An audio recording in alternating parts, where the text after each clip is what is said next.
On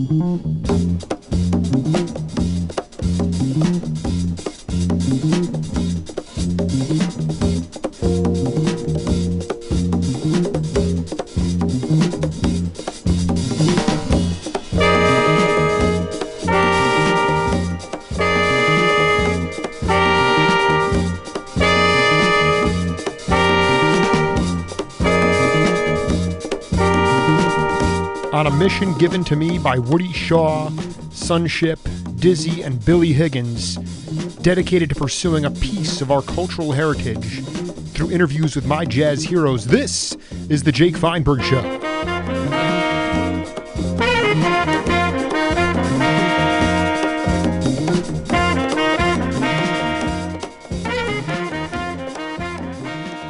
Hi, I'm a man to be reckoned with the Whole Note magazine. Mr. Duke, could I ask you, being a man with your musical ability, to describe this new direction you're getting into?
Folks, welcome to a special edition of the Jake Feinberg Show.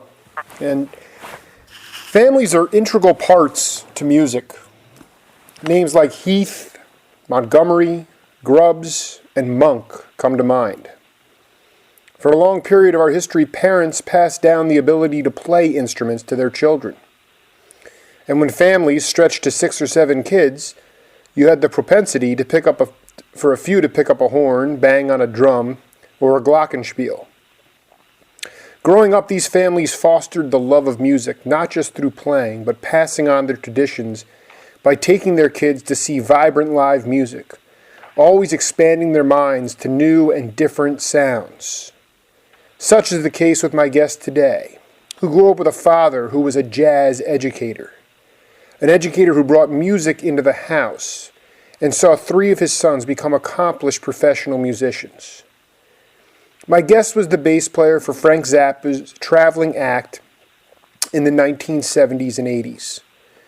Their relentless assault on college students, horny women, and music freaks holds up well and shows the interconnection between entertainer and fan that has been lost in today's music world. This led to collaborations with the great violinist Jean-Luc Ponty, and before that was with another fireburner, David LaFlame, in their incarnation of It's a Beautiful Day. My guest can play blues, rock, funk, and classical all in the same tune. Between him and his brothers, it can sound like a World War II marching band slugging its way through Normandy with just an air pocket to squeeze through. Families are integral to music. The Fowler family has done its part. Tom Fowler, welcome to the Jake Feinberg Show. Hey, Jake. How we doing, Jake? Good to talk to you, my friend. Yeah, you too, man. Hey, so fill in the blanks for me. I mean, your family, from your grandfather, your mother, and your father, this bent towards the arts was very prevalent. And I mean, did they allow you to sort of go out and learn on your own, or were they very involved in your lives early on? Well, my dad asked if he wanted to, what instrument I wanted to play, and I said violin. So when I was 6, he got me a violin. Recently, I was watching this thing on Albert Einstein's brain, and the violin causes a certain unusual structural characteristic to the violin player's brains. He had it because they pulled his brain out, and there it was, right? So I must have that too, because I think I'm pretty much influenced by my violin playing and all of my other music. My dad and that was about it. You know, he got me violin lessons, and I took a class from him at the University of Utah, a theory class. He gave me an A. That was good. So he was teaching at the university. I went to the university for a year, and then I just I taught myself how to play electric bass, and I took some upright bass lessons. I switched from violin to upright bass in I think it was 6th grade or something like that, and then I saw Jimi Hendrix, and I said I want to do that. So got an electric bass and learned how to play that. And then David LaFlame's father died in Salt Lake City, and he came for the funeral. And a friend of his was a guy named Rich Brockbank in Salt Lake.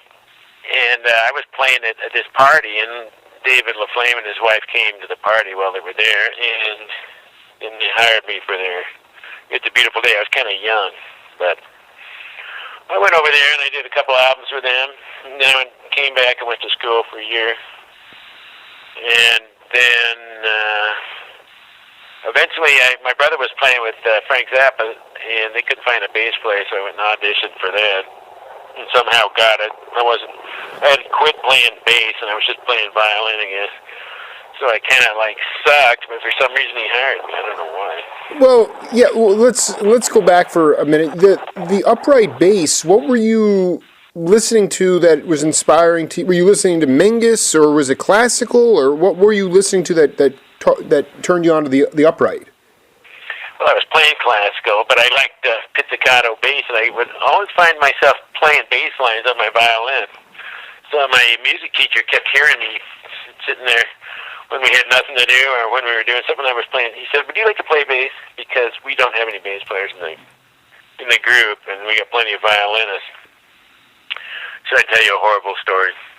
Yeah, I should. Anyway, dude, go ahead, please. 6th grade, now that I think of it. And we had one bass, and I was first violinist, but then I switched to bass, so the girl in the first violinist chair, the new one, was sitting there one day, and some moron had left his pole leaning on the curtain. So when they drew the curtain, the pole fell and hit her right in the head. Would have hit me. It didn't kill her or anything, but okay. But yeah, you were wrong place, wrong time for her, but you had moved out. Yeah, that's why I decided I better stick with it. Then I went to junior high, and I actually got the first violinist chair in my junior high orchestra, which wasn't really bad. It was in Salt Lake City. They spent a lot of money in the arts, unlike today anywhere. But every school had their own symphony orchestra. And it wasn't bad. In fact, the girl who was second violinist went on to a really big career in L.A. named Gina Kronstadt, and she went on to a really good career. So it was, and the other guys in that orchestra were good. And then they had a jazz group, a jazz band. But I just, it was a hippie time, and it was like in the 60s. I was born in 51, right? So in the mid-60s, I was a teenager, and I went right through the old hippie time. You had to be there. I mean, and I try to go back to that. I mean, what, in your mind, what did that hippie time mean? Because it to me, it was more sophisticated than just a bunch of, I mean, there was that cross-section of, unshowered, ungamely, LSD, and there was that movement, but within that, there was also this sort of cross-pollination of music that I've been very fascinated by, and I mean, Frank's music kind of depicted that in its own way. I mean, it was modern, classical, jazz, it had rock elements in it, but you had a lot of crossover, and I find that to be a very substantive. He was an amazing guy, I mean, he was capable of a lot more stuff than your average rock and roll band, and his story about visually writing music at first and not even knowing what it sounded like, and eventually he found out later, right? But no, he was the most sophisticated of all those guys, but in my opinion. But there were a lot of, it was the fusion movement, sort of, eventually, and that's kind of what he got into. I remember we did a tour with Mahavishnu, and we traded opening and closing with those guys for 9 gigs, and we were playing in Philly at the Spectrum, and they were on first that day, and I went upstairs, and I heard him. He had listened to him a little bit, and he suddenly started writing a whole totally different style of music he'd never done before that I know of. And a lot of the stuff in the later albums I did with him was sort of born from that fusion. And McGoffin was another really super highly sophisticated. So he had jazz, he had Indian music, Frank Kopp, some of the odd meter stuff. But Frank is a pretty unique guy, and I would say his uniqueness is kind of like, because he was so brilliant and so prolific, nobody else could do it. It was just too hard, and it was hard to play with him, I mean, I think the reason they got me and settled on me was because I could do it. I could understand. I'll tell you a story. Yeah. One time we did a live at Carnegie Hall gig with It's a Beautiful Day, right? And our opening act was Mahavishnu Orchestra. Nobody'd ever heard of them. And they came out there with the Billy Cobham Band, with all the good guys. With Jan Hammer and Jerry Goodman. Jerry Goodman and Billy Cobham and Rick Laird. Yeah, they came out there and just blasted the heck out of us. I mean, can you imagine? We're doing a live album and they're our opening act. I want to find that. I want to find that It's a Beautiful Day album live from Carnegie Hall, because the write-up, it says, this is an edgier than usual session. And I assume that you guys were pretty fired up after Mahavishnu. Either fired up or scared shirtless. The idea of just to go back to Mahavishnu is the idea of playing in a rock time, but playing all sorts of different. Explain what they did that was so revolutionary at that time. Well, for one thing, they played faster than you could play.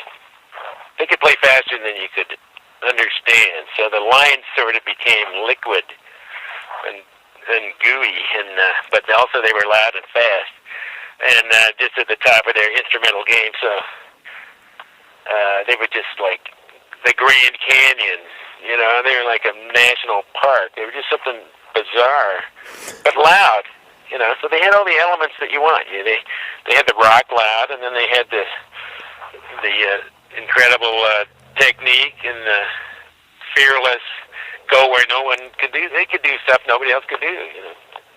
We matched up okay because we had George Duke and Jean-Luc Ponty and those guys too. We had a good band too, but that was a pretty good show because both bands were pretty incredible. I can't even imagine being at the Spectrum with a bunch of freaks. I would have been losing my mind watching that kind of. I mean, I interviewed Jan Hammer, and he talked about going. People literally talking about having these spiritual experiences at the Mahavishnu shows, and the Zappa shows are so interesting because I've been listening back in preparation for our interview, and so many of his preambles, when he talks about very localized things that everybody could relate to. Maybe whatever it was a grocery store or it was a turkey farm or, he talked about things that the audience could relate to. He was right. He was it was like you guys were, it was just such a normal thing, which allowed that opportunity and that improvisation, bringing people up on stage. That to me is almost as impressive as the chops that you guys had musically. It was just the sort of the artistic and the ability to be that creative and yet make it relative and make it credible for regular people. Yeah, and he spoke in a real folksy way too. Although he would throw in a few words that nobody knew. he was great. I mean, to me, He was awesome. he was. I mean, and we miss people like that. But so I guess before we go too far here, when you were growing up, how much did your brothers collaborate with amongst yourselves? Like, did you guys just jam a lot as the three of you, and did you work together with composing and arranging? Did you guys have different skills, or were you kind of disparate? Well, Bruce went to North Texas State as a trombone player and studied composition. You know, he's one of the big orchestrators, the movie orchestrators, right? And so is Walt. So they do they do a lot of the major movies. Hans Zimmer's, they do all Hans Zimmer stuff, Right. and a bunch of other guys too. So he was trained really thoroughly. There's actually 5 brothers that are musicians, and the second one, Steve, he died of ALS a few years ago, but he was a flute player and a sax player, and he's got CDs, and we had the Fowler Brothers band where all 5 of us played in the band, and then we had guys like Chester Thompson playing drums. Mike Willis was with the band some of the time. Mike Miller, do you know who that is? Yeah, well, he's the guitar player on this most recent album you put out. Right. Well, he's been our friend and done a lot of our stuff. We've got some albums out and stuff. We never really learned how to do the business part of it. So we do an album and it'd fold just like mine did, you know. Nothing happened. We didn't make any money, but it's good music. And just to plug it, I got a bunch of vinyl if anybody wants any. Oh yeah, you're plugging me, dude. I need it immediately. To me, Tom, this is one of the problems. I mean, I don't think that in order to make money in music, you have to sell out. I mean, if you want to make real, legitimate, soulful, spiritual music, you're probably not going to make a lot of money. That's one thing that Zappa did that was tremendous, was that he advocated with his own label and sort of an individualism and a fierce style, and giving a personality to everyone in his band and making it such an appealing thing that he developed a cult following and was able to do it. But there aren't that many people that are that gifted. I don't want to gloss over this. Did at some point when you were playing the violin, did you just stop playing with the bow and just started, kind of picking at it, like picking bass lines on it? That's what happened. Oh my God! Please take us through that. I love violin. Don't get me wrong. And see, the thing about violin is you can do so much more on it than almost any other instrument. You can play with sustain. You don't have to pluck it. You can with a bow. You don't really have to worry that much about your right hand. You know what I mean? Compared to a guitar or something. Exactly. And it's got 3 or more octaves, just like less than a foot apart, and you can play notes just by withdrawing fingers or putting them all on. Make sure they're all down at the same time, and then just withdrawing them as you go. And plus, with the bow, you can be truly in tune. You know what I mean? That you don't have to be tempered. You don't have to, in fact, when I started violin, when I started playing fretted instruments, everything sounded out of tune to me. And it really bothered me. It bothered me so much that I kept tuning everything. Really? And I couldn't believe it. Oh, the dogs got out. I got a madhouse here. I got like 7 dogs running around. I'm curious, actually. How did you wind up? What's going on in Vegas? Right? How did you wind up there? Just coincidentally, my wife's a pharmacist, and she went here to school a few years ago, and we moved over here. We were in LA with my brothers, and Vegas is no picnic, believe me. Although global warming has made it a lot better. Yeah, right. Explain that. Desert. It's yeah, right. 70 degrees right now. Right, and everything's hard, and it's I feel like it's like the beginnings of North Africa over there, like the cracks in the ground. It could be. I hope not. Well, But we how- get our water from the Colorado, so as long as it keeps... It's kind of a debacle, but we're both Southwest guys now. I wanted to when LaFlame approached you, what was the instrumental group in It's a Beautiful Day? I mean, you were playing electric bass and he was on violin, and who else was in that band? Patty Santos was the singer. She since died. Fred Webb was the keyboard player. Right. Since died. The bass player that I replaced was a guy named Mitchell Holman. I'm not sure if he's alive. The guitarist was a guy named Hal Wagonet.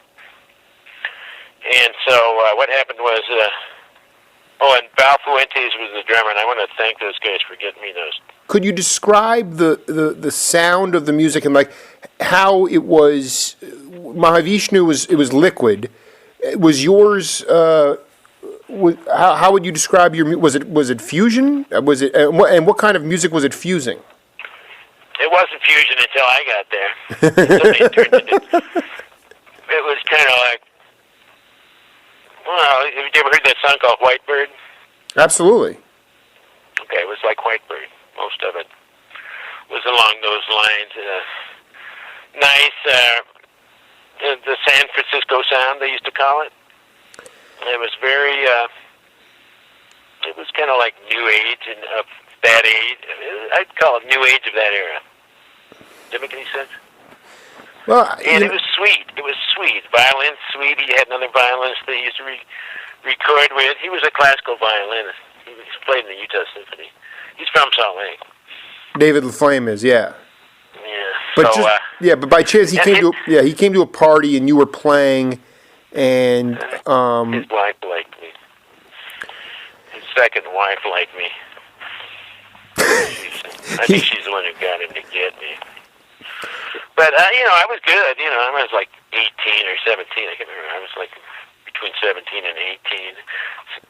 No, I was 18 because I was in college. So first year of college, my only year of college. So they sent me when I was 18, and I was good. And where was you went to the University of Utah, and then you split and then where did you see Hendrix play? I saw Hendrix play in Utah. Hendrix in Utah. At Lagoon. That's when I started. My brother Bruce got into it at the exact same time I did. He came home from North Texas and had that. I also saw Frank at Lagoon. And with Janis, I think Janis Joplin opened for him, and I think Blue Cheer opened for Jimi Hendrix. And the Jimi Hendrix show was so cool, I could not believe it. I laughed hysterically the whole show. Because I had no idea he could do that. What was he doing? I mean, for people that weren't around, I mean, everyone so many people that I talked to, it was just this individual style. But what made you laugh? It was just the idea of him just doing calisthenics with it, nonstop playing, or the speed. What was it? Everything about him. One thing he would do that I still remember is he'd be standing there, and all of a sudden he'd be on the ground flat. He was so athletic, for one thing. Right. Real skinny, real athletic. He had this trio. The English guys were cool.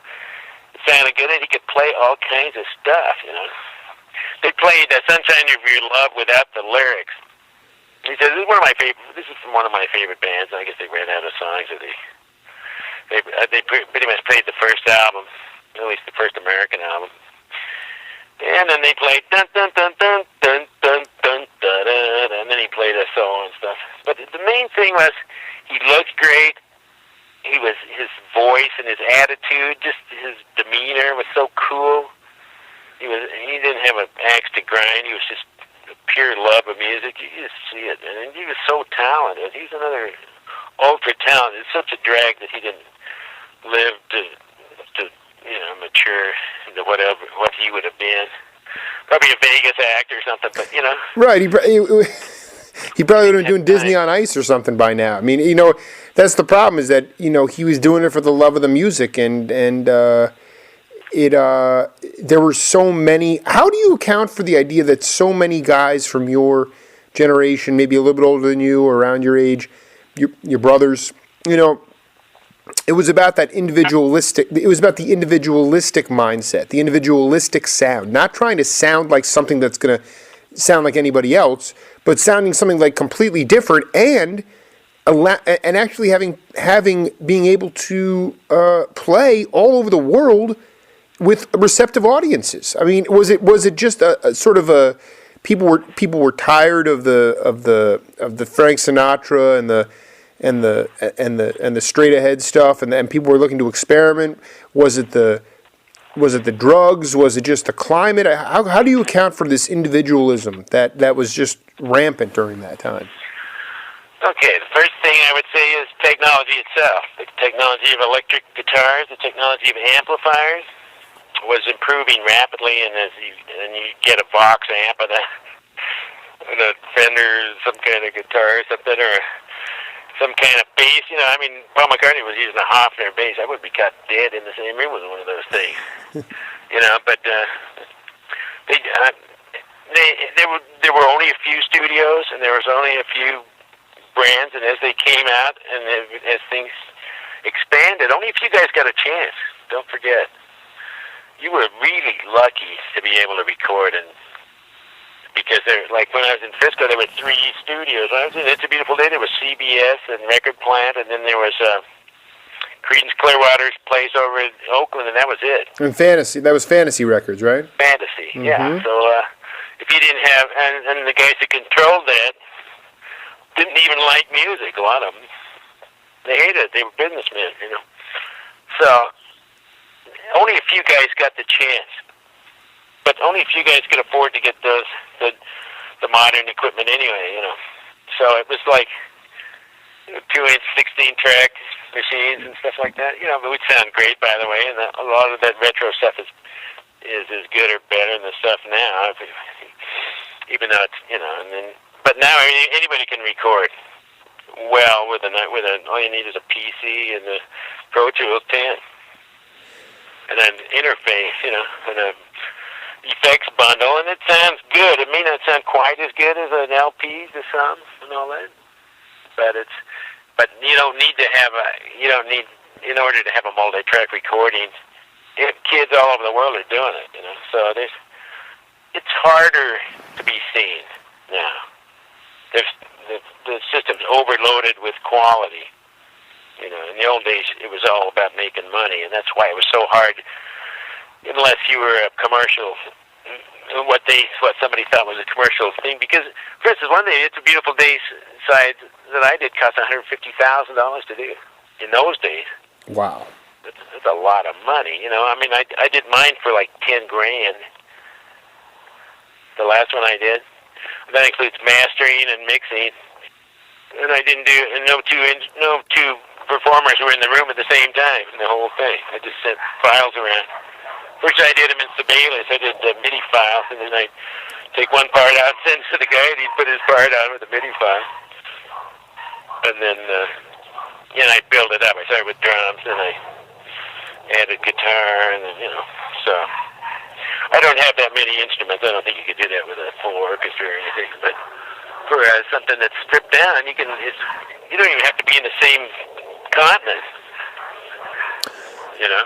Yeah, I mean, exactly. I mean, I think that's a gift of technology, but I also think that it doesn't allow for the intimacy of the music. I'll never forget. I was watching the DVD this morning with my 9-month-old daughter, and she it was 1973 Cosmic Debris live from I think Switzerland, and there you guys are on the stage. It's about 20 degrees. There's steam. There's people's breath. You can see the steam coming out of everybody's. And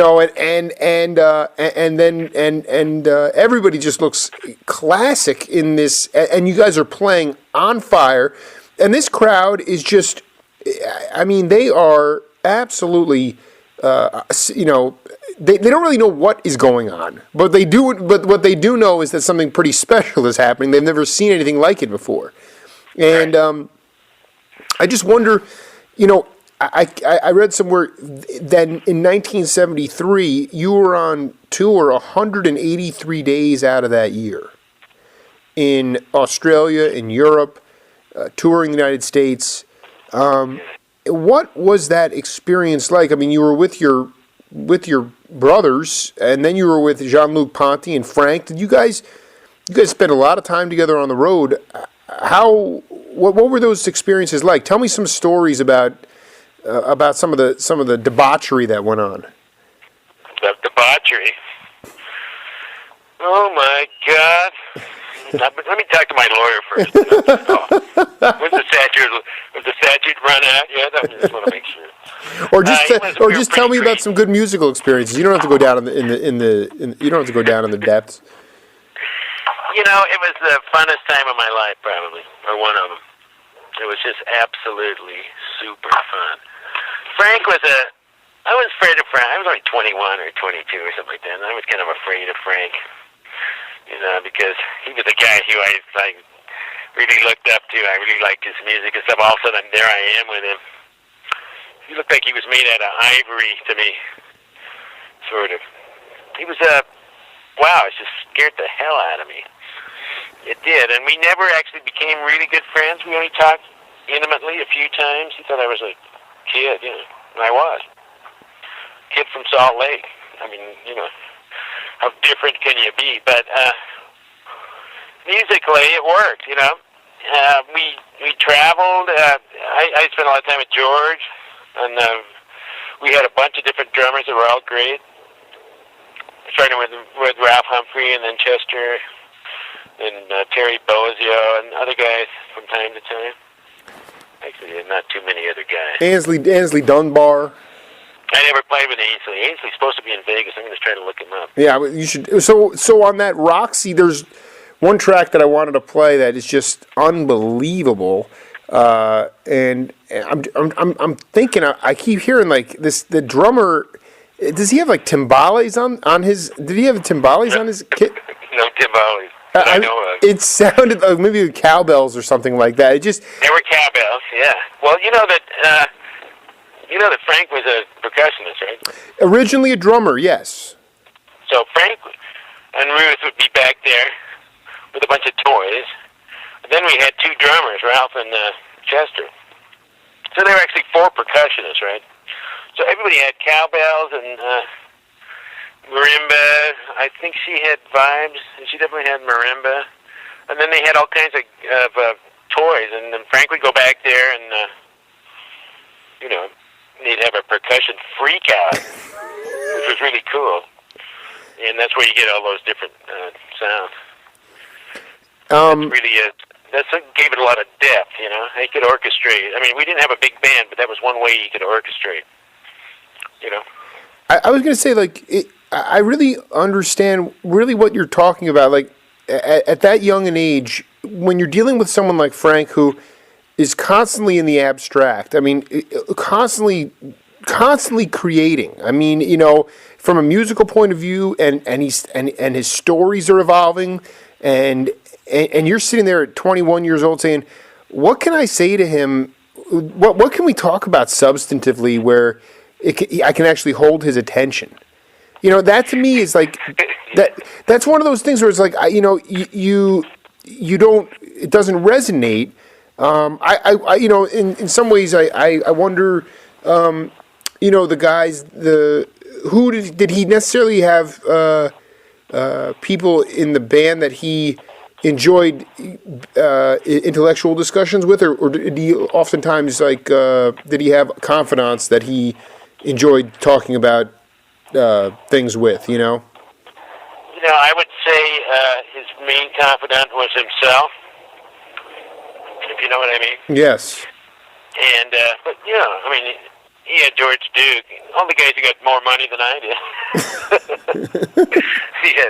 They had to pay attention. No, I don't think he had that high of an opinion of my intellect at that point,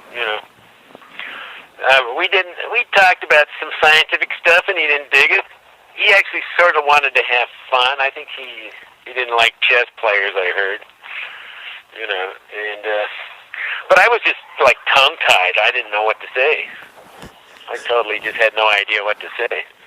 Just like a little dumb kid. But I wasn't stupid, and if we ever did get to talk, it was cool.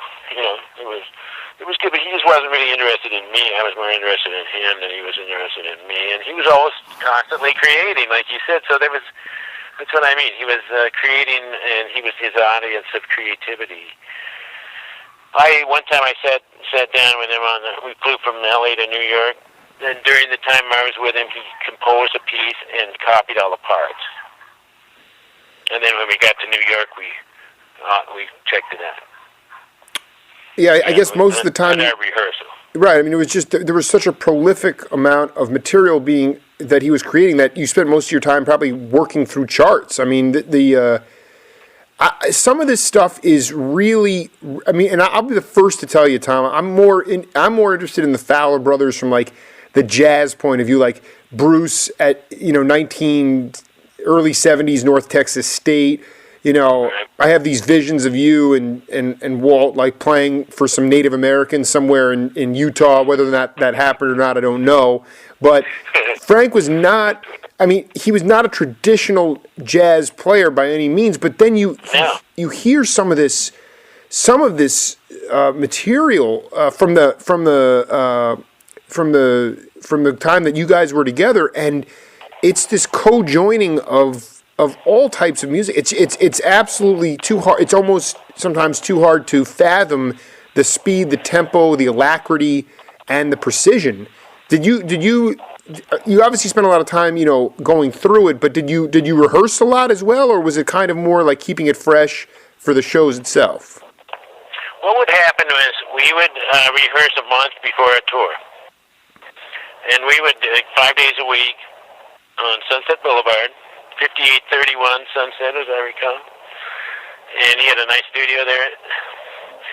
And we would go in, and he'd pull out it'd either be a written chart or a head chart. So I've got a notebook that's got little micro sketches of some of the tunes that there weren't charts for, And then we would rehearse all day, 8-hour day, and he'd pay us to rehearse. So during that time, it was constantly jokes going on, and the stuff would evolve constantly. I mean, once we knew a song, he would play it for a while, and then he'd come up with some other way of playing a Village of the Sun turned into a country western tune, a real fast country tune. Thank you. Thank you very much.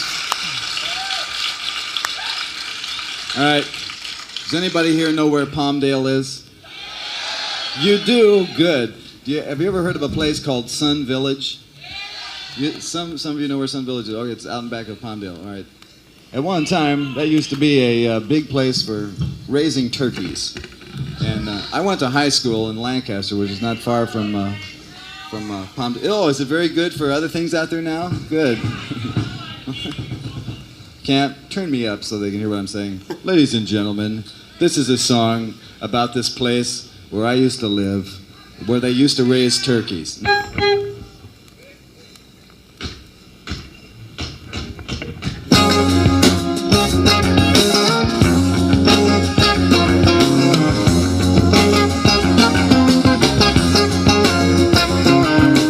Going back home to the Village of the Sun, out in back of Palmdale where the turkey farmers run. I done made up my mind, and I know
Johnny Franklin too, in the village of the sun. Village of the sun. Village of the sun, sun village to you.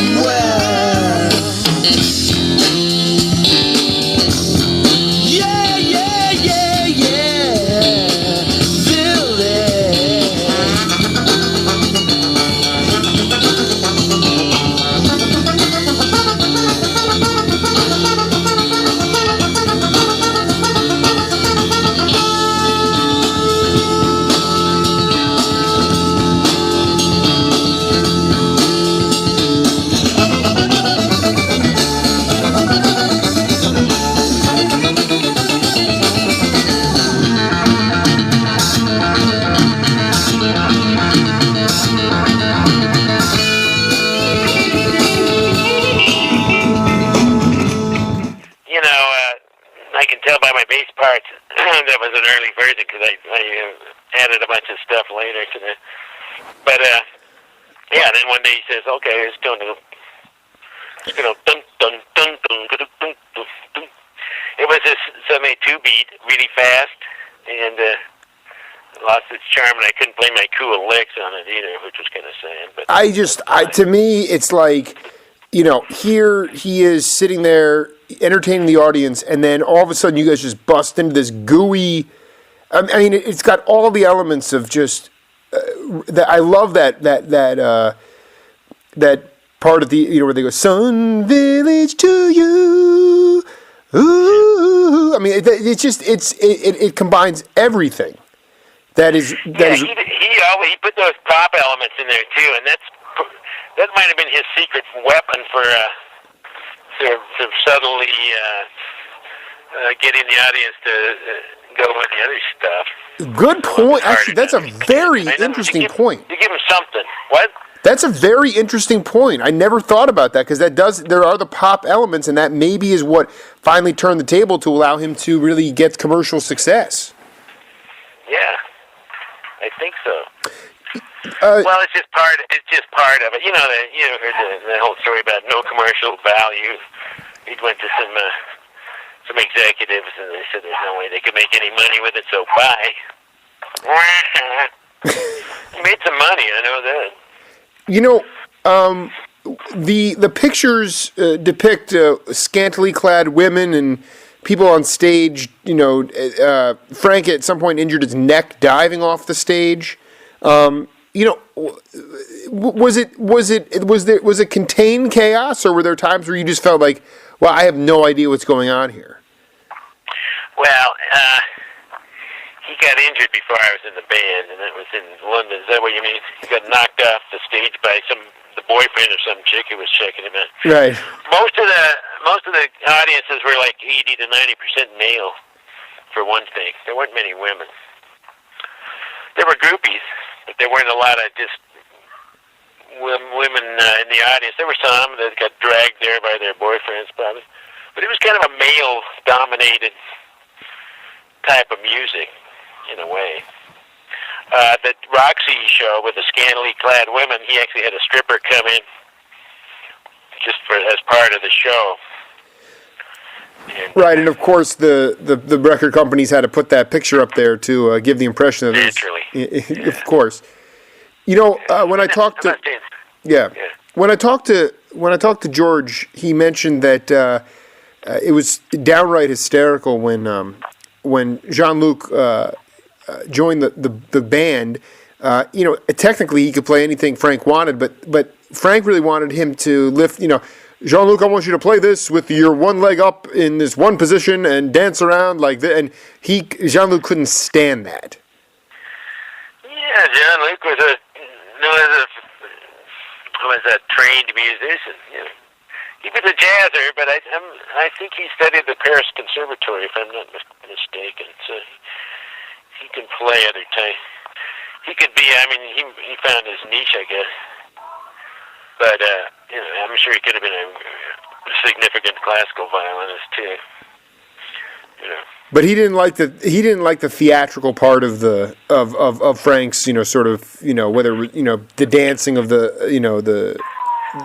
play, the play stuff.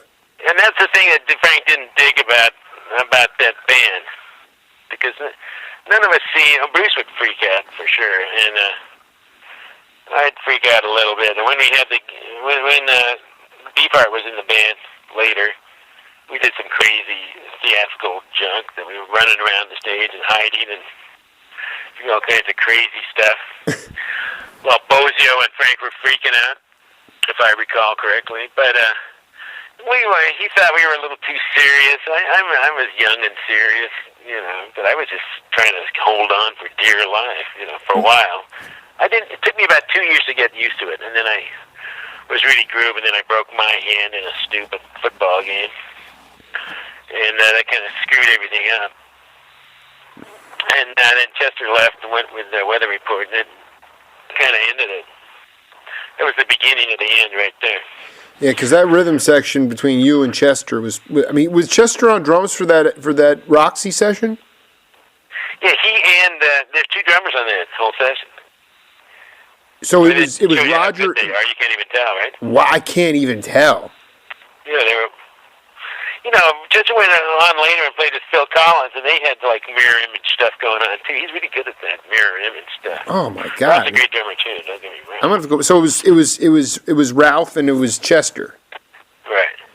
Wow. For a while, and then eventually they pared it down to the smallest band I played with him, which was just me, Ruth, George, Napoleon, Murphy, Brock, and Frank. That's it. And that was a mean machine, that band, and that's where we could really play everything fast. We were burning, and then I broke my hand. Who was involved in the football game? Me and Napoleon. And Napoleon took you. It was a football game, and I broke my hand on his ass. Napoleon's responsible for blowing up the. No, it's my hand. I'm the guy who had the football. We used to carry a football around, so when we had days off, we'd go play football. Right. And then I just broke my hand tagging him too hard, and I just heard it snap. I think I had a spiral fracture of one of my metatarsals. Yeah, absolutely. Yeah, the third metatarsal, and then I was playing 3 weeks later. We did one size fits all. It's the one that has. I can't remember which record it was. We did a record right afterwards. Well, oh yeah, was it 75? Yeah, I guess. Or apostrophe? No, it's the one that has Andy on it. Do you know what I'm talking about? It's got a constellations on the front, on the cover. Yeah, I'm checking it right now. Well, we'll get to that. So after, but as we move into as we move away from the, that's what it is. Johnny Guitar Watson's on it. Yeah. The band remains the same: Duke, Brock, Thompson, Fowler, Underwood, Guitar Watson. Captain Beefheart credited as Bloodshot Rollin' Red. What, at the end of the day, because even I'm not a Zappa aficionado. I didn't live through the different incarnations. What do you think he was more out of anything else? He was burning. You use that term, but what do you think he wanted to convey to the masses, the people that came out to see him? Was it just to give him a good time, or did he? Because later in his life, he got pretty proactive when it came to issues of like censorship and I think the politically correctness of our culture, and he saw this tightening, this uptight sort of, and it's even more prevalent today than ever before. This shrill, uptight, I'm hoping that'll end now. What's that? We've been through another election. Maybe it can finally end. It could be our turn for a change. You know what I'm saying? But was he a social warrior in some respects, or did he just? Not as much as he. No, I was kind of disappointed that he wasn't when I was with him. He was kind of like mainly doing music, and he was kind of like, he could have been more benevolent in it because he was so. I mean, when I knew him, he wasn't that old himself. He was only in his 30s. He's 10 years older than me, so he was 31, 32. That's young, you know. Later in life, he became more of an advocate and all that stuff. I guess you can't really expect him to have been one then, but I don't know, he was anti-science and pro-science at the same time, anti-medicine, pro-medicine at the same time. In my mind, you know, he didn't really look at the world the same way I did, and we didn't talk that many times. But I could just sort of tell he was more interested in just having fun and writing. I mean, the musical thing was a huge thing, and he was so prolific. You can't believe how much stuff he did. It's not even. He did more stuff in a month than I've done in my whole life, several times. You know, it's as far as writing and stuff. So I mean, his mind is sitting there constantly creating stuff. I don't think he had a lot of time to be a social activist in those days, and plus he wasn't established enough to have the kind of weight. The opinions have the kind of weight that they did later on when he was, you know. So you mentioned that he mentioned that developing. No, I think it's you encapsulated it well. I think when you going back to, like, you know, he played with Janis and he was on you shared bills with different bands. Do you think he picked up a little bit? He gleaned information from these bands and their music too. Did he ever like talk about that, where he was like, "Wow, I'm really affected," and he just started creating, like you said with Mahavishnu? Were there other instances where there would be bands or musicians that he'd come across that he'd become very infatuated with and try to start writing material based on what he heard? I would say that everything he heard affected him in some way. I would say that the things that he liked, he incorporated. The things he didn't like, he made fun of. And incorporated in a sarcastic or a goofy way. Say that one more time. That's very important. I need to hear that again. Yeah, I wish I could remember what I just said. The things he liked, he incorporated. The things he didn't like, he made satire of. Yeah, well, if they were stupid, he exaggerated the stupidity. If it was brilliant, he paid it the respect of learning how to do it himself. You know what I mean? Absolutely. I want to ask you a question. I know he did. There's this sort of this rumor or whatever you want to call this out there that, you know, he did not like. He didn't care for hippies and he didn't care for their lifestyle. But was he at all? And I don't know if the admirer is the right word, but did he have respect for Jerry Garcia? I have absolutely no idea, but if I was to guess, I would say some, but not a hell of a lot. Right. Because the thing was, he was so advanced, you know? I mean he probably, I don't know if he knew Jerry or not. I never actually knew Jerry either. But even though I was up in the Bay Area, I never met him. Some of his guys. But I'm not sure that I'm qualified to answer that one. No, it's fine. Let's go back to that, because you were in the Bay Area. What years were you up there? I was up there in the very early 70s. Oh my God! What were you? Please tell me where you were. Please tell me what you were doing up there at that time before Frank. It's a beautiful day, and then I got married, and I didn't get along that well. It's a beautiful day for a reason. They're into the point, even though they're fairly down. And so I had a kid, a child, with a woman I met, and it's a beautiful day. And we out and I played on the street. And I played gigs. But even before that, even before any of that stuff happened, I was up there and played with some guys from New York. One of them in St. Louis. One guy was a guy named John Hicks. You know who that is? He's a piano player? Piano player. Oh, I love that cat. He was a great guy and a great player, and totally underappreciated. Well, he was my really good friend. And he was in the band, and then we had a guy named Dean Pratt. Do you know him? In New York? I don't. So was he on drum? Was he playing drums? He was he was playing drums. So he's a trumpet player and the drummer. He was from North Texas, and he was in the Watrous Wildlife Refuge. Oh yeah, sure. And I was in New York for a while, and I played in that band. I saw Bill a couple of years ago. Oh, that's so cool. I don't.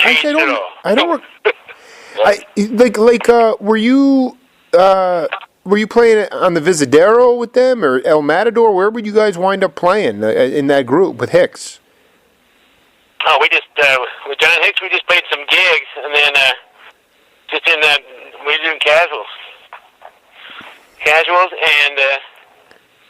and rehearsing a lot. And we didn't get any breaks. He finally gave up and went back to St. Louis. And so we were just there for a while. The band was called Power Circus. And nothing was a really good band. Bruce was in it, and this guitarist named Roger Mader. I don't know what happened to him. He was from KC, and then there were a bunch of guys, and we played down. We lived at 24th and Potrero, down by the hospital. Right. If you know Frisco, and we lived there. That didn't last too long, but it was an unbelievable band. I wish that band could have stayed together, but we weren't making a bunch of money, and we didn't have any money, and it was tough, actually. I slept on the floor in my clothes every night in front of a heater.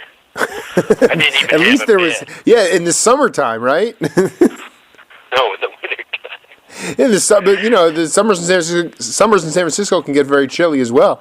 Oh shit! Oh yeah, who knows when it was? Now that I think about it, maybe it was the summer. What was it? What was the band called again?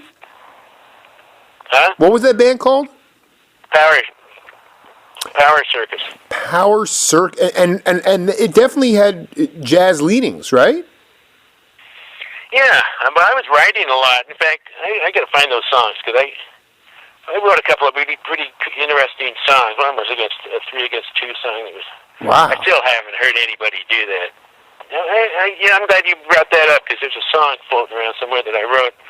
I got to find that thing because it was like dun dun dun dun dun dun dun dun dun against 3. And then it would go. Then it went into 3 in the second half of the song. It's really bizarre. It's kind of like a swing waltz against a 2/4 something. I don't know what the feel was, but it feels at the same time.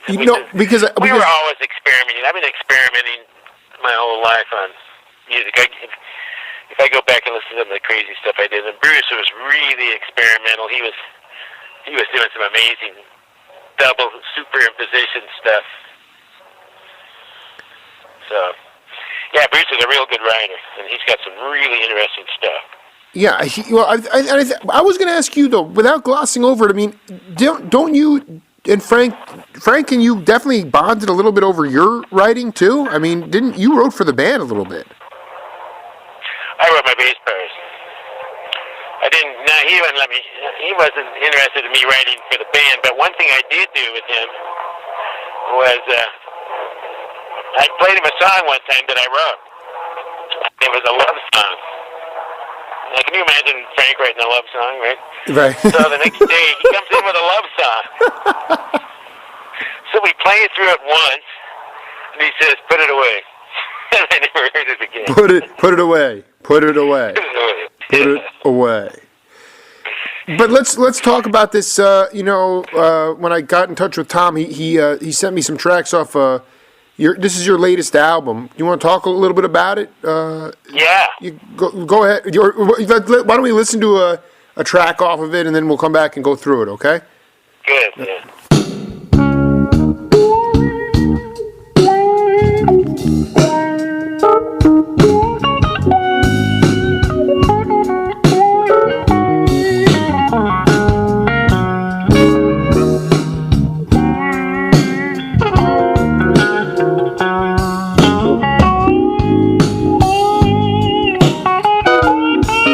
Horizons knows a high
Horizons Know a Heart. Knows. I know it sounds crazy. Horizons knows a heart, which really means a heart and has horizons. You can really care about 150 people. That's all the average brain can love. Right. Really care about it. Acknowledge his friends and so forth. So I'm just talking about who gets in and who gets out. It's a love song. Yeah. But but the truth is, it has. That's the one? That wasn't the Hendrix inspired song, was it? Yeah, it is. Believe it or not. Wow, I mean that is really, really sophisticated because there's elements of. It sounds something straight out of something like the 1975 Northern Soul kind of thing out of Chicago or something. Yeah. It does. Neo soul or whatever the heck they call it these days. It's so sped up. It's so fast. There's no music within the. There's no silence. There's music in silence as well. What I like about that track is the space. There's a lot of really nice space, and you can hear that gooey. I was reading this blog last night about some guy talking about you walking into a bar. He got a chance to see you play. He's like the typical gooey sound. It has that elasticity to it, and that's Walt on trumpet playing that beautiful, over the top. Gorgeous stuff. Horizons Know a Heart.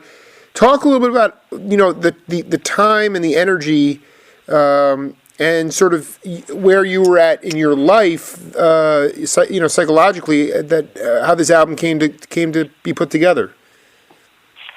Well, that particular song I wrote in '93 when in Japan when I was with Ray Charles one night, and I went out and I was an alcoholic in those days, and we weren't working that night, so I go out and all the good beer machines were empty. Right, the only thing that was left was oh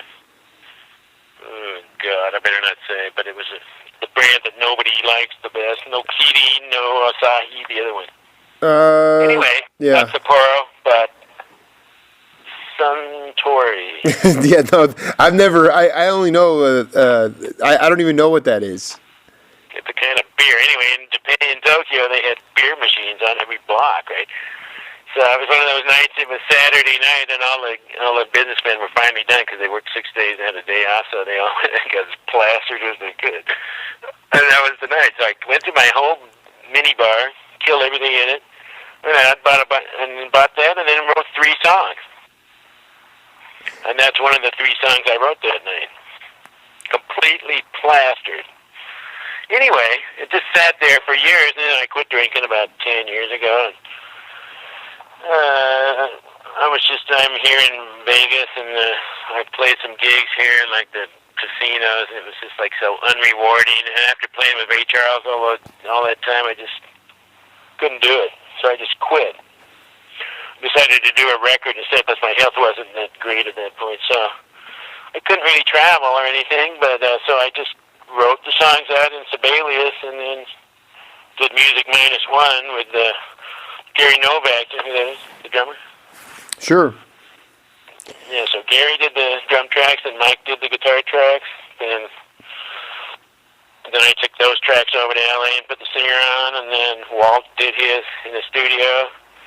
Then I redid mine in 24, 96. Raz, and then I took it back over and then had my friend Dennis Moody help me mix it. He actually kind of just put it on a better machine. I kind of mixed it myself, but he had better equipment over there. So, and then I mastered it over there, and then that's it. But nobody was with each other, but everybody knew each other so well it didn't really matter, Yeah, there's something a little. There's something a little. It's more efficient. It's easier and it's convenient for everybody because in this world that we live in now, with the. That's the only way I could do it. Exactly. I'd much rather not have done it that way. Exactly. To me, I'd much rather fantasize about that image of all the Fowler brothers in there, with the guitar player, the wah-wah, and that singer, fantastic singer. What is her name? Her name is Andrea Miller, and she's in L.A., and she's really another one of those really underreported, brilliant singers. You know, she could. I've had so much trouble in my life finding singers. That's been the hardest thing about, because I write this stuff and nobody wants to do it. First of all, they hear me singing and I can't sing. Right. Well, that's okay. You're looking for 90% off. That kills 90% of them, and then they're hard to sing. And then that was written for a male, right? So I had to change everything in the whole CD to female. But she just happened to have the range where I could leave the tracks in the same range. She just took everything up an octave.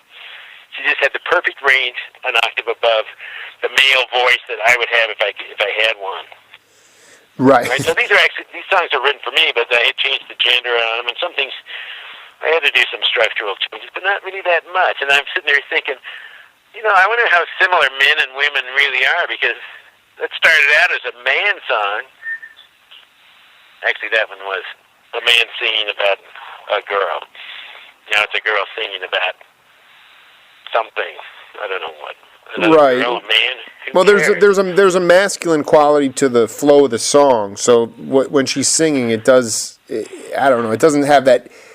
It's funny you say that, because it doesn't have that sort of overly romantic sort of princess naivety that you might get from a feminine writer. It has a more of a muscular, funkier groove to it. Right, but she's kind of that way. I mean, she's not masculine, believe me. She's a babe, but Yeah. she's a strong, intelligent woman. She's what I needed. I was really lucky to get her. I'm not kidding. Just ultra lucky. There's just only a few that would have done that. Basically, I paid her almost nothing. I wanted to ask you about how you actually when you met Stu Goldberg. Stu was actually in Salt Lake in my dad's jazz program. My dad had a jazz program going first at the University of Utah, then they moved over to this 4-year college called Westminster, I believe, in Salt Lake. And then he had the thing that he was doing was he was bringing guys in for a week to teach, major guys like Mancini or Billy Byers, or he'd have arrangers, he'd have really good instrumentalists that come in, Wow. And he also had this thing called the National Stage Band Camps. You ever heard of that? No. The National Stage Band Camps were these stage band camps that lasted a week, and they were all over the place, and they would have just really great jazz faculty, and they dug it because they'd go out and hang for a week, and then the students from all over the place would go and study theory and play in a bunch of different ensembles, write stuff, and then they'd have a concert at the end. And he had them in Mobile, he had them in Salt Lake, and Seattle, and that was a cool thing. I mean, I met a lot of really good people. Because in Salt Lake when I was a kid, the only thing I had to play with was records. That's where my style is the way it is. Because first of all, I was a violinist. I have that weird violinist structural change in my brain. And then the other thing is that I just did the same records over and over again because I only had a few of them. So I would practice with a Chicago record or a Hendrix record or a Aretha Franklin record or an Oliver Nelson record or, I mean, there were like maybe 20 records. I learned how to play bass just by playing bass by ear. I didn't have a jazz teacher. I just taught myself. Right. That's really interesting. You were playing violin. And it took forever. Yeah, violin is I'm telling you, you wouldn't believe it. You should see, there's a PBS show called Einstein's Brain. If you ever see that, you'll see what I'm talking about. There's actually a structure that violinists have in their brain that nobody else has. or you mean those? Einstein was a bad violinist, you know that, right? Right. I didn't know that. But I was going to say. He So was, and when they autopsied him, when they took his brain out on the unauthorized brain removal, you'll hear about that someday. It's kind of bizarre, but anyway, they took photos of his brain, and there it was. A little U-shaped structure that's only in violinists. So when we take your brain out, we'll see that as well. Yeah, make it quick, will you? Yeah. So, in closing here, Tom, tell me a little bit. I mean, do you have any? I know your health is of concern, but do you have any inkling to get back to the upright bass? Are you playing live gigs? Are there some decent places to play music around Vegas? Talk a little bit about what you're doing, from a community point of view. I did 4 tours this year with this band called the Grandmothers of Invention. And who's in that band? And that's Don Preston. Yep. And Napoleon's in that. Murphy Brock. And this drummer named Chris Garcia. And Mike Miller is doing it now. He did the last tour. I didn't go on the last tour because I had a little health issue. But they went to Europe, and they've got 3 really good guitarists. Robbie Mangana or Mike Miller or Miro. God, what's Miro's last name? Tadish. Miroslav Tadish. They're all fabulous. They're all unbelievable guitarists. You have three guitarists in that band. They're only one at a time. Okay, I was going to say, that's a lot of wiring there. They're only one at a time because they're smarter than your average guitarist. No, smarter than your average band. In the world to, it doesn't pay anything, and it's really hard. We drove from Orange County Airport to Syracuse and back in a van the first time, and then we drove from Orange County Airport to Woodstock in the second U.S. tour. Then we drove all over Europe and doing one-nighters in a van, and and to play little clubs, and did a couple of larger things. It was okay. It was really, really loud. That's another thing. It was just too loud. I'm not going to sacrifice my ears for that. But they did. This year it was like the Roxy and Elsewhere tour, so we played the same, almost identical show for a whole year. Yeah, pretty much, except for the first tour was a little bit more expansive. And then next year they're going to do another record for the year and another record for the year, and no original stuff. I'm actually like writing and playing my own stuff. Yeah, and I think in the tradition of Frank, I think that's vital. I mean, it's important to keep that improvisational. No one can possibly do it the way he did it, but I mean, that otherwise, what new things are you saying exactly? Music evolves. It's great that there's 2 things. There's the new generations hearing the old stuff, and then there's the guys from my era come back. So they would come back and bring their kids. And it was cool. It's cool to keep it alive. But as you know, there's been a lot of I don't know if you know this, but there's been a lot of legal problems with the family about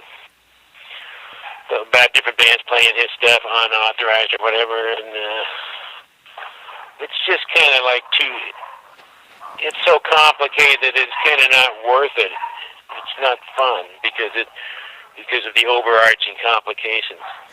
That's a good. I'm glad you brought that up because I wanted to ask you during your formative time in that early band with you and Napoleon and George Chester.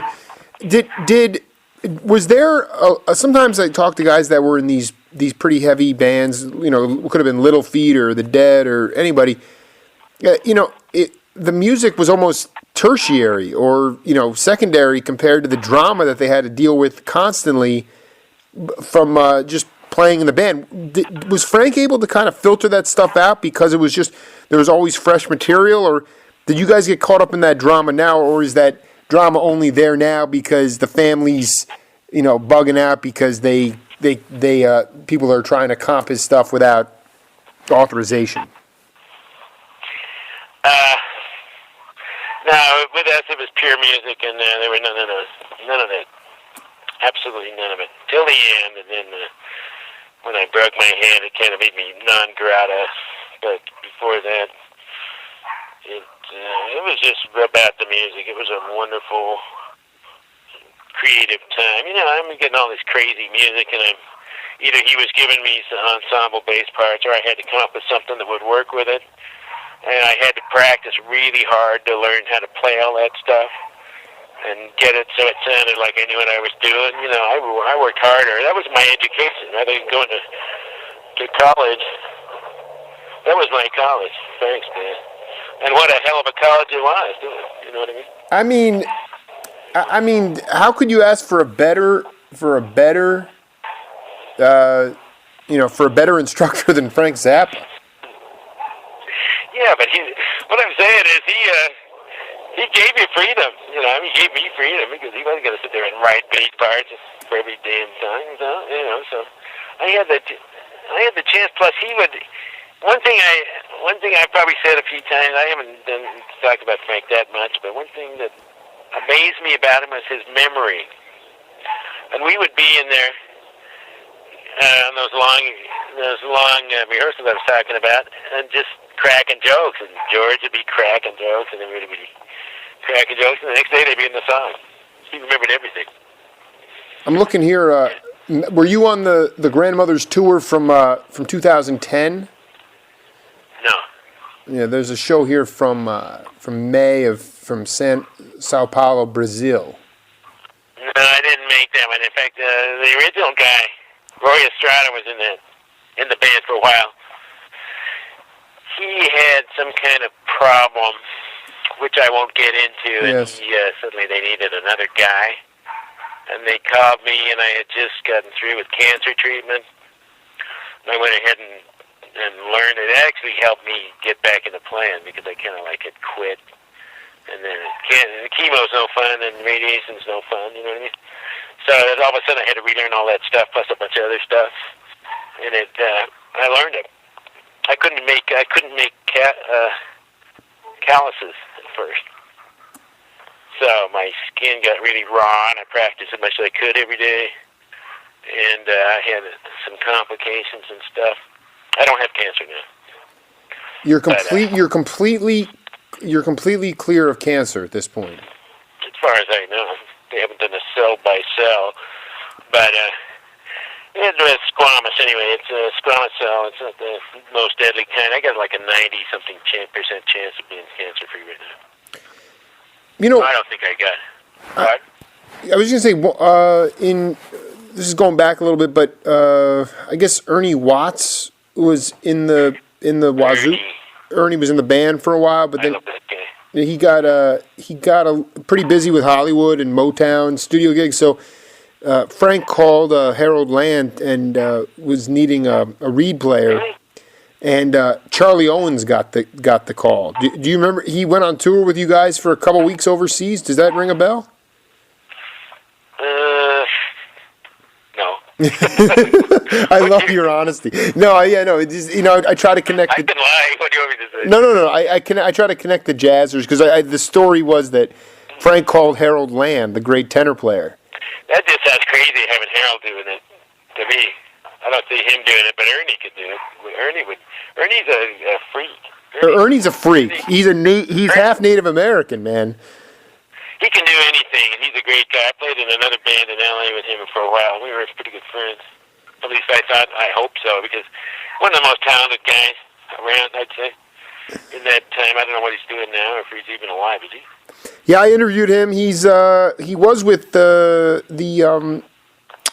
Charlie Hayden Quartet, but I think Charlie's kind of not feeling so good. But he's a pretty industrious guy, and he's figuring out where to go and what to do. I was going to say the great. Well, they wanted him in the Rolling Stones at one point, and he turned it down. You heard that story, I bet. He didn't tell me that. He just told me about growing up and having a little a little handheld or little record player that he kept above his bed, and he would go to sleep to the sounds of Coltrane every night. Oh, that's sleep learning. No wonder. That's what my son, my little brother did with me. He slept in the room. After I left Salt Lake, he turned into a bass player. But he would be asleep in the other room, and I'd be practicing. It permeated his brain, I guess. At least that's what I think. Well, yeah, Tom Fowler, we've been going here for an hour and a half strong, and it's really an honor to talk to you and to begin this saga of going into a group of guys, the brothers Fowler and other guys who are dedicated musicians and continue to put out great music and have the battle scars of life to show it, and but you don't take yourselves overly seriously, and I think that's probably the definition of unsung hero is geniuses that don't need to tell people that they're geniuses. Well, when after the next big bang, it won't make a hell of a lot of difference, will it? But if there is one. Well, and if it's going to happen, it's going to be in Nigeria, which is otherwise known as Las Vegas. Yeah. With that climate change. But no, I really appreciate you taking the time, and I look forward to talking to you again in the near future. No problem, man. Anytime. All right, and look for this. I got to go. I'll go into the studio and chop this up and cut out some of the dog noises and the airplanes overhead. But I'll get this up. I'll get this up by the end of the week, man. And thank you so much, man. And best of health to you, and we'll talk soon. Okay, man. Peace. Hey, see you, Jay.